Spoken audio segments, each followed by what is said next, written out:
Alright, guys.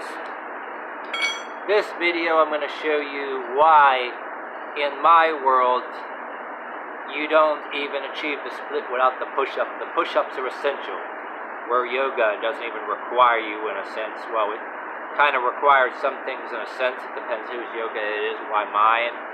I say, because there's mobility and different things that. It revolves around a knuckle push-up and tricep push-up and push-up. But we're going to get started. You know, we're going to say, we're going to do this, like say, do as many as you can. And then you go do this, slightly spread. Toes, or not on toes. Extend it out like this, or in a little bit. Then, like even though you're like this, it doesn't even take that much strength to do a push-up. What you're doing is you're loosening up these hips. Say you don't even got this much flexibility and you're just doing push-up like that, your butt is in the air. And then your flexibility increases and you're going, you know.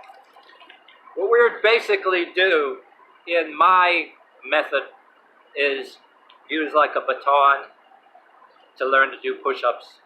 Really, just barefist without a baton. This actually gives you some advantages. Not to go too much for it. You can sit there doing sessions of nothing but this in there. I'm not gonna give you no 1 hour video lecturing about it. It's not rocket science, but you're actually able to do the push-ups easier. You know, you're actually getting used to it, just like when you get the calloused fingers playing the guitar for guitar strings, you know. Fingers start to hurt for a while, but life goes on. Then, like, I'd rather use things like boots because the push-ups, even though your knees start to sag, if you even want to do all that, oh, it's good to be straight and all that, and what if, you know, you start to slouch? Hey, I believe doing whole sessions of nothing but cobra pose push-ups. Your back of your feet, it's like right on the toes of the boots.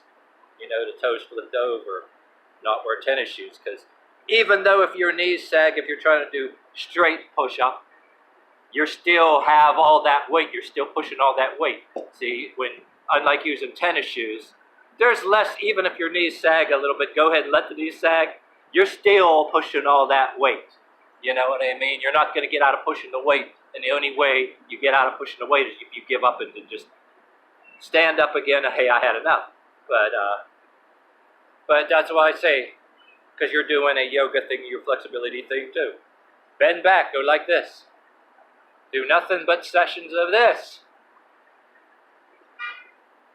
Like a whole bunch of sets of this. Maybe one day do cobra pose and just keep doing this because you're doing a part of the arm, you can feel it. Do a whole bunch. And then, like, later on, you know, a whole bunch of this. Then do your best one day, do just, you know, do this. A whole bunch of sets of this.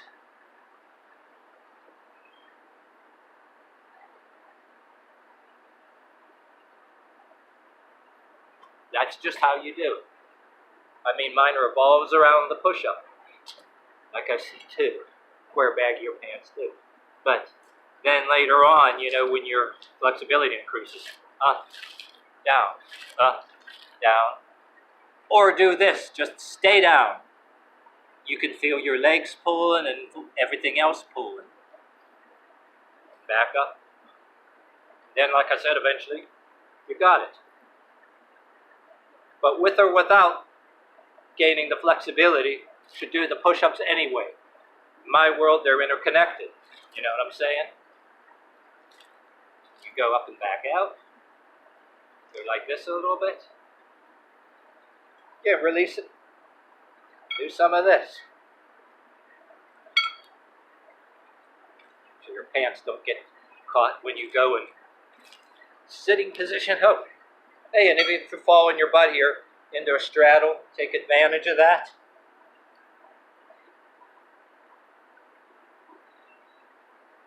because even though your toes ain't totally pointed, the roughness of the concrete is still keeping you in that straddle.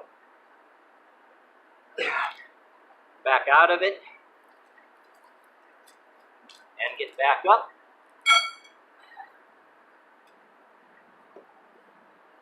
Cover, come back down, go back down again.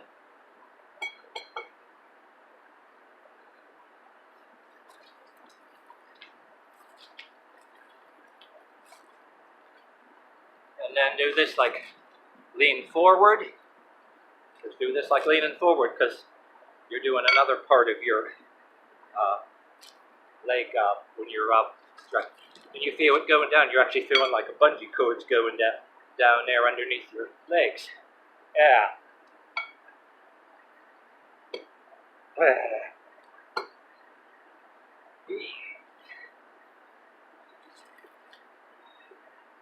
Yeah, and sometimes, like I said, some of us, even with the full flexibility, you're feeling that bungee cord over there. So you can fall in the straddle. You notice how I fall out of it there a little bit?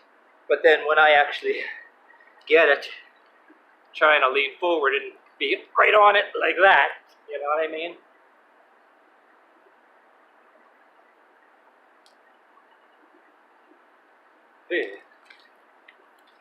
But that's why it's important to keep at it, because a lot of us, even though when you achieve it, you're still feeling that bungee cord feeling in there.